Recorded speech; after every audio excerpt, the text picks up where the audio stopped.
Chapter 4. Autosuggestion. The medium for influencing the subconscious mind. The third step toward riches.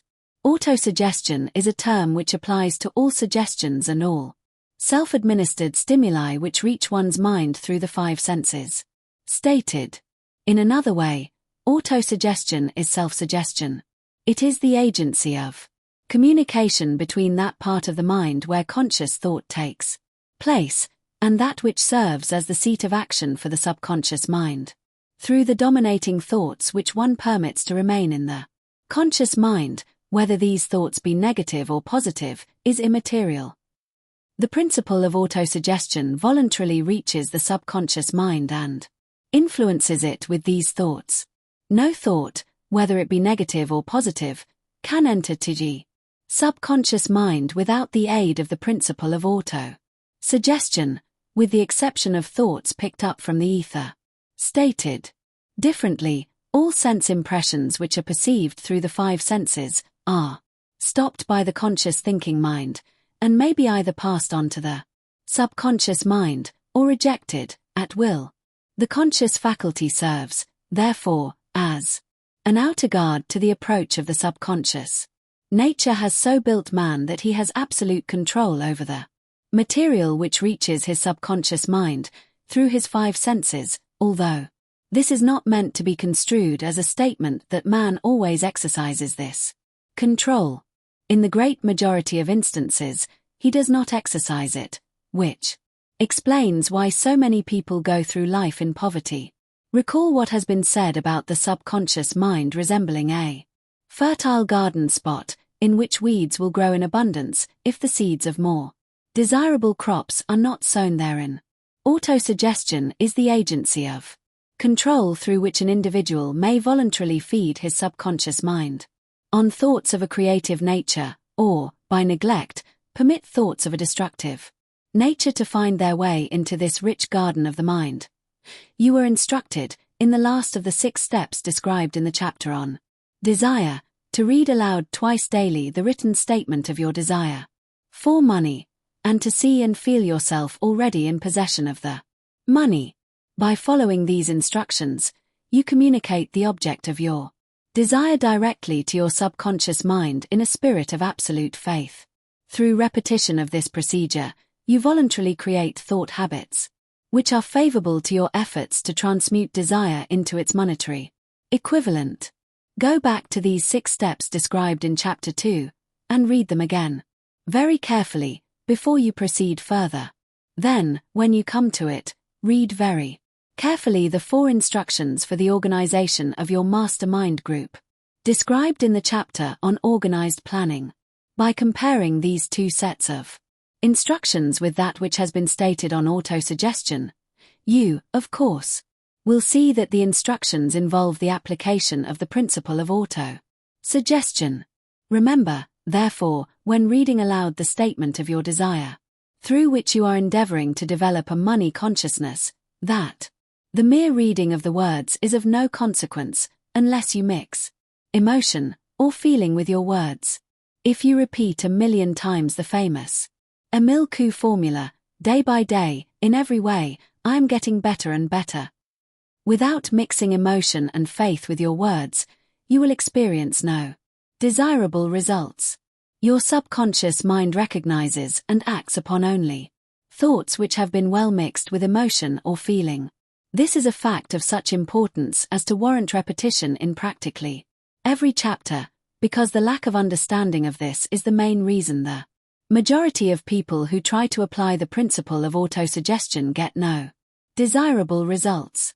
Plain, unemotional words do not influence the subconscious mind. You will get no appreciable results until you learn to reach your subconscious mind with thoughts or spoken words which have been well emotionalized with belief. Do not become discouraged if you cannot control and direct your emotions the first time you try to do so. Remember, there is no such possibility as something for nothing.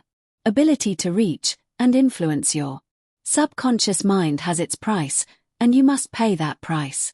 You cannot cheat, even if you desire to do so. The price of ability to influence your Subconscious mind is everlasting persistence in applying the principles described here.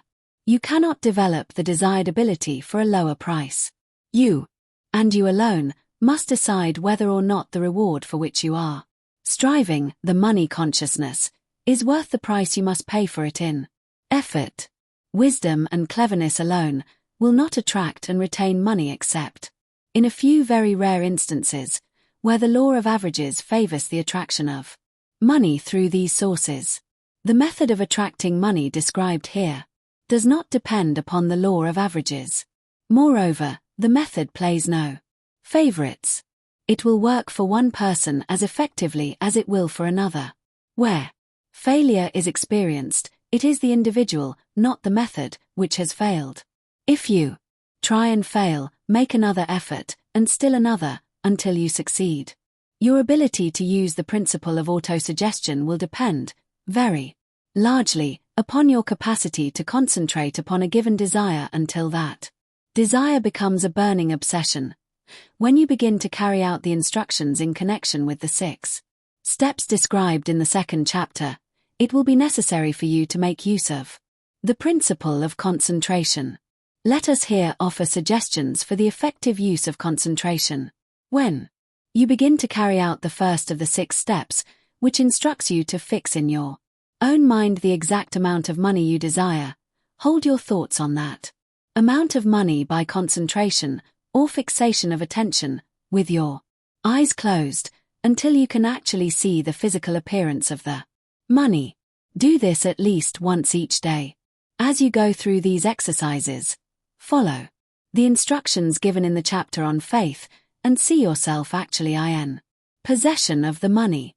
Here is a most significant fact: the subconscious mind takes any orders given it in a spirit of absolute faith and acts upon those orders, although the orders often have to be presented over and over again, through repetition, before they are interpreted by the subconscious mind. Following the preceding statement, consider the possibility of playing a perfectly legitimate trick on your subconscious mind by making it believe, because you believe it, that you must have the amount of money you are visualizing, that this money is already awaiting your claim, that the subconscious mind must hand over to you practical plans for acquiring the money which is yours. Hand over the thoughts suggested in the preceding paragraph to your imagination, and see what your imagination can, or will do, to create practical plans for the accumulation of money through transmutation of your desire.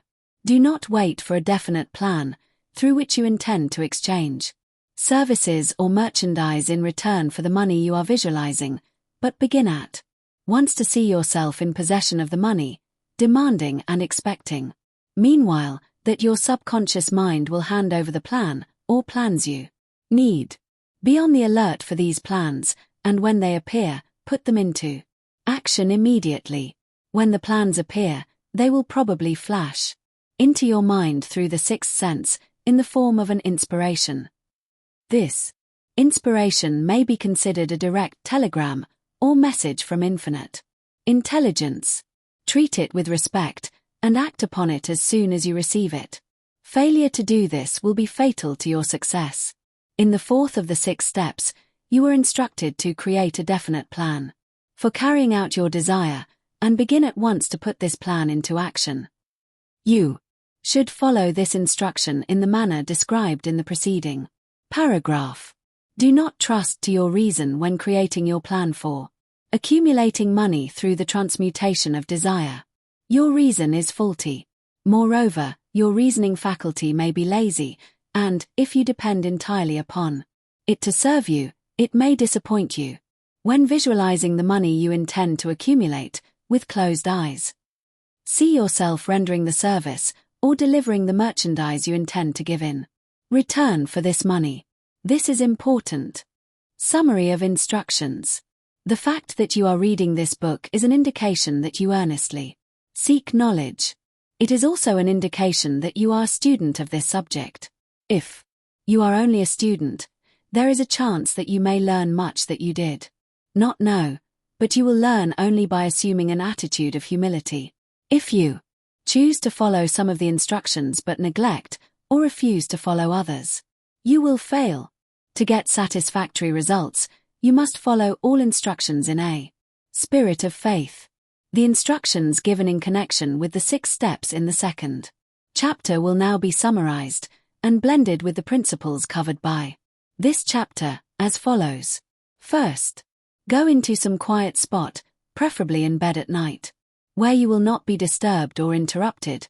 Close your eyes and repeat aloud, so you may hear your own words, the written statement of the amount of money you intend to accumulate, the time limit for its accumulation, and a description of the service or merchandise you intend to give in return for the money. As you carry out these instructions, see yourself already in possession of the money. For example, suppose that you intend to accumulate $50,000 by the 1st of January, 5 years hence, that you intend to give personal services in return for the money, in the capacity of a salesman. Your written statement of your purpose should be similar to the following.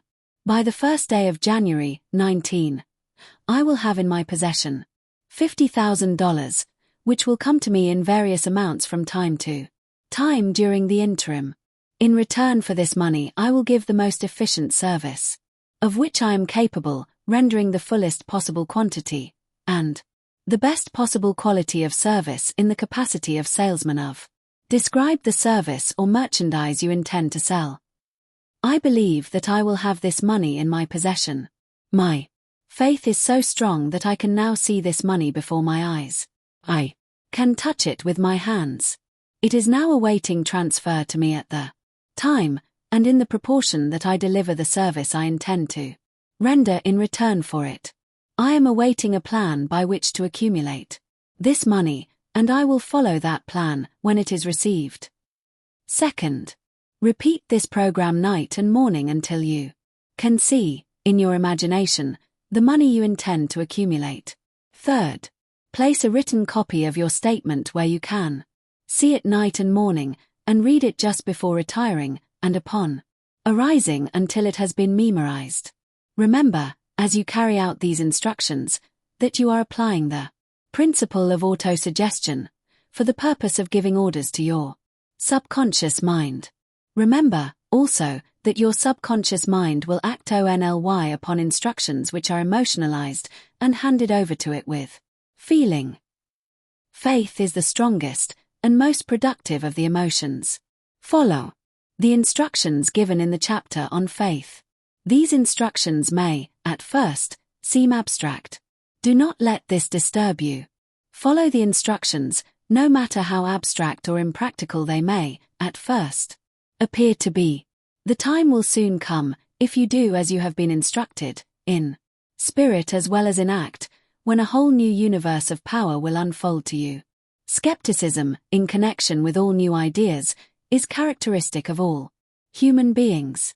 But if you follow the instructions outlined, your skepticism will soon be replaced by belief, and this, in turn, will soon become crystallized into absolute faith. Then you will have arrived at the point where you may truly say, I am the master of my fate, I am the captain of my soul. Many philosophers have made the statement that man is the master of his own earthly destiny, but most of them have failed to say why he is the master. The reason that man may be the master of his own earthly status, and especially his financial status, is thoroughly explained in this chapter. Man may become the master of himself and of his environment because he has the power to influence his own subconscious mind, and through it, gain the cooperation of infinite intelligence. You are now reading the chapter which represents the keystone to the arch of this philosophy. The instructions contained in this chapter must be understood and applied with persistence if you succeed in transmuting desire into money. The actual performance of transmuting desire into money involves the use of autosuggestion as an agency by which one may reach and influence the subconscious mind. The other principles are simply tools with which to apply autosuggestion. Keep this thought in mind, and you will, at all times, be Conscious of the important part the principle of autosuggestion is to play in your efforts to accumulate money through the methods described in this book. Carry out these instructions as though you were a small child. Inject into your efforts something of the faith of a child. The author has been most careful to see that no impractical instructions were included because of his sincere desire to be helpful. After you have read the entire book, come back to this chapter and follow, in spirit and in action, this instruction. Read the entire chapter aloud once every night, until you become thoroughly convinced that the principle of autosuggestion is sound, that it will accomplish for you all that has been claimed for it. As you read, underscore with a pencil every sentence which impresses you favorably.